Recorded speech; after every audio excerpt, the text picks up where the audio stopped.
A couple of weeks ago, a friend of mine over on YouTube named Kenneth Emerton asked me if I could do a collection of my novelty / comedy records on vinyl. And this is my long-awaited direct answer to that.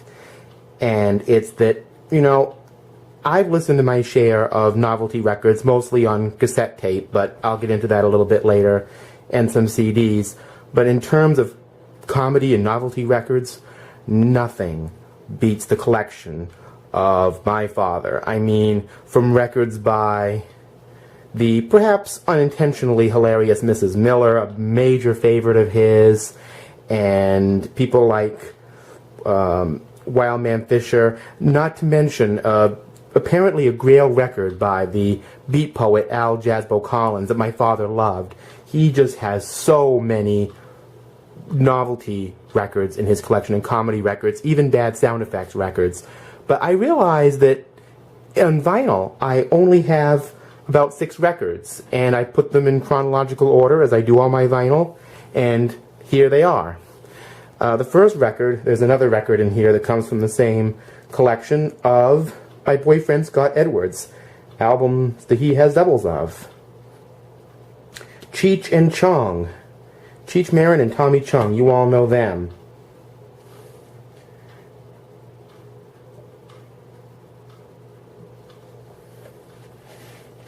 And this is on the old record label. I don't think I have anything else on the old record label. And this album is from 1972. I believe it's their first album, but I'm not going to take that to the bank. Richard Pryor. This album was referenced in a book I read by Ricky Vincent called Funk. The music, the people, and the rhythm of the one. And what's significant about this particular album here is that it managed to sell millions of copies. I'm sure mostly in the African American community, without the benefit of radio play. This is a live comedy record that Richard Pryor did. I think my mother actually may have had this on vinyl when she was younger. You know, this kind of put on the map the kind of dialogue you would hear to a certain degree in P-Funk, but much, much stronger in hip-hop later. And I haven't heard it yet, but apparently it's the beginning of what you'd call overtly controversial humor in the media really coming into the front and center. It had been there before with Lenny Bruce, but, you know, people like that, and to a certain degree the jokes of Red Fox, but this really pushed it very far into the limelight, especially when it came to socio-political matters and such, which the late Richard Pryor was excellent at. This is from 1974. This is on Reprise Records. I don't think I need to show that label. Steve Martin, another from the collection of Scott Edwards. A wild and crazy guy. 1978. There's Steve. He would play a lot of little bluegrass numbers in between his records. And of course this has King Tut on it. A little song he did from Saturday Night Live. This is on the Warner Brothers record label, along with his comedy. My father had a comedy album called Comedy Isn't Pretty by him, where he's wearing lipstick in a blonde wig. I love Steve Martin's stand-up comedy from that era in particular.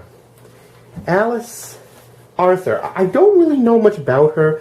This was another record that was, you know, given away when WMEB, the local radio station at the University of Maine in Orono, thought vinyl was going to go away, and they just gave all the stuff away in 1994. There's a lot of stuff that I've put in these videos, and you're going to see in these videos from this. And I didn't know who she was at first. Apparently she was, from what I hear, she was somewhat of a female version of a comedy-based Millie Jackson type of character. She did a great kind of disco funk song on here called I Just Want to Be President. And this is a live album for the most part, recorded at the village gate. I never heard this. I think I need to give this a listen. One of the things about most of these records, I either haven't listened to them in a long time, or in the case of the last 3 records you just saw, and this 4th one, I haven't listened to them at all. Could probably use some more comedy and something to crack me up these days. Anyway, these are the things I remember listening to a lot. Dr. Demento, Barry Hansen, you know, he was one of the greatest impresarios of novelty records out there, and he had a number of compilation records that he put out with his announcements, and there are even some radio shows out there that, you know, are out there in the wild, I suppose you can get a hold of. This is one such collection from 1980. It includes Weird Al Yankovic's first song, My Bologna. You know, he recorded that in the bathroom.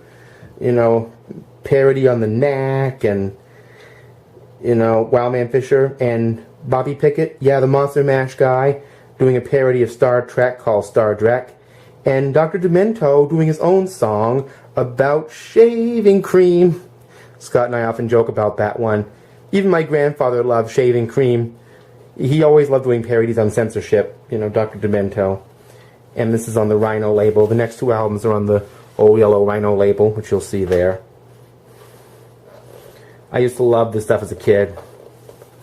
Maybe my sense of humor was a little stronger as a kid.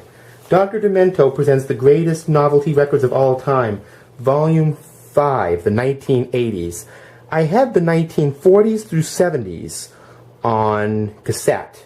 I'd love to get him on vinyl, but I love this volume too. He has a lot of period ephemera. I don't know if you can see in the background, but there's somebody else I love behind the mannequin with the sunglasses. Prince.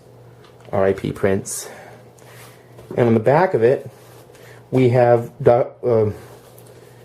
Weird Al, Bob and Doug McKenzie, and Ronnie Dangerfield. This has got Eat It by Weird Al Yankovic. It's got the Curly Shuffle at the 45 my parents had that I grew up on, Three Stooges parody.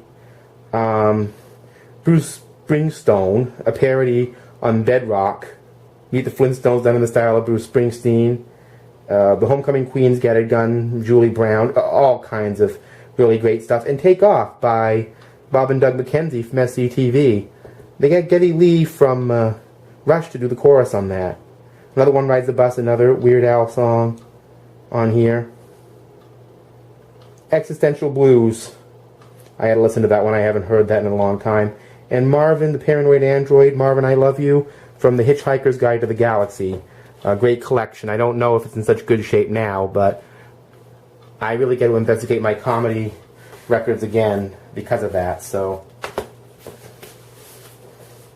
I want to thank specifically for this video Mr. Kenneth Emerton for reminding me to look back at my comedy records and novelty record collections.